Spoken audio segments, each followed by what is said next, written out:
tuần tại tuần lên nó mặt lấy kê lên nè đây là chỉ tu mà lấy kê lên đi chơi chơi tu thì tu giờ là chỉ một cái tài học lấy thế nè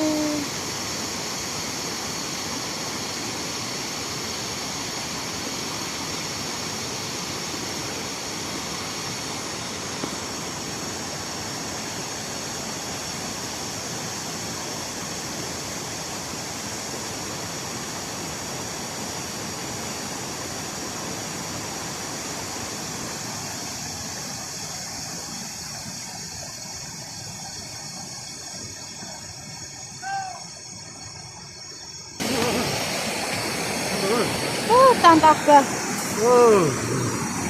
mà bỏ luôn ta chơi em chơi cháu mình mít nữa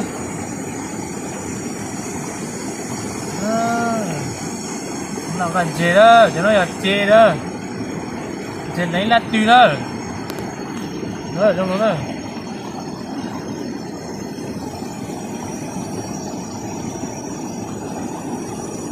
có cái dàn theo ta là chở dầu mình biết nó thôi đó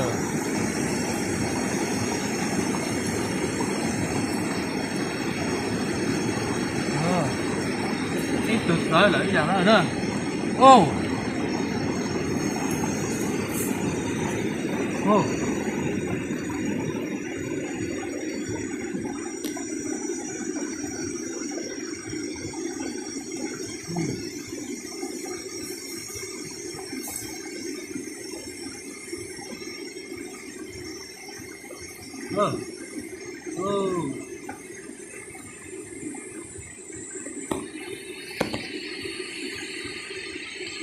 rút tay nó ra rút tay nó thôi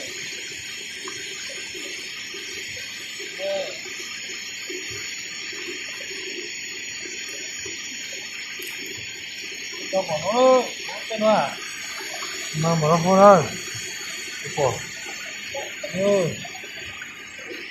kia tận nắng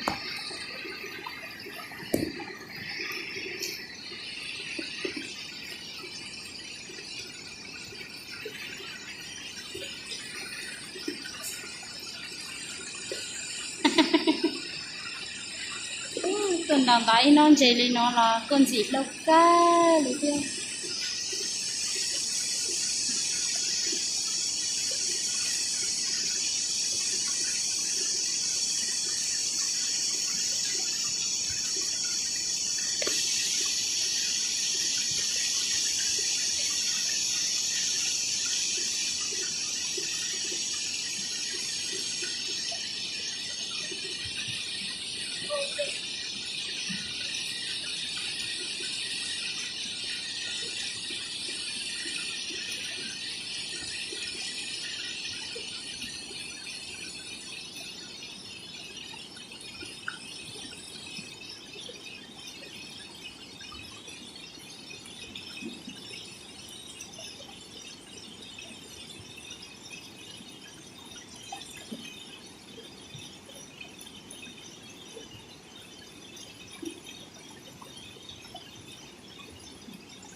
tao biết cái gì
nhau đây.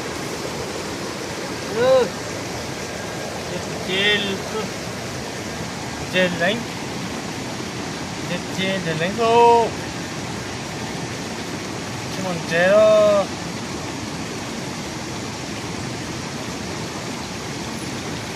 Ôi, được.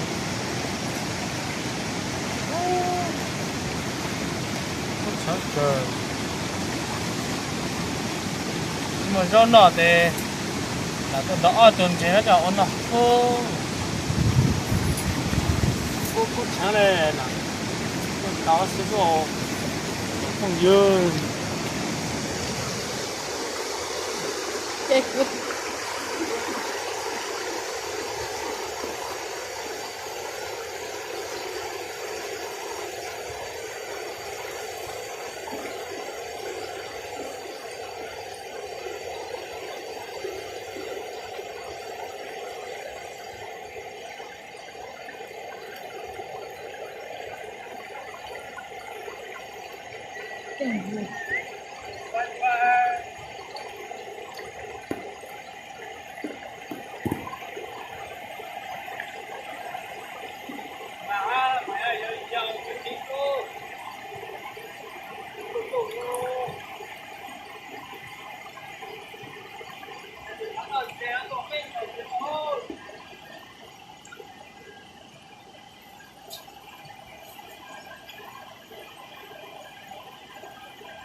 Cà phê.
Anh nào? Chiếu đó in nó cho nó à tù ô trong chỉ cần trong một nọ đâu đây ơi dao đây này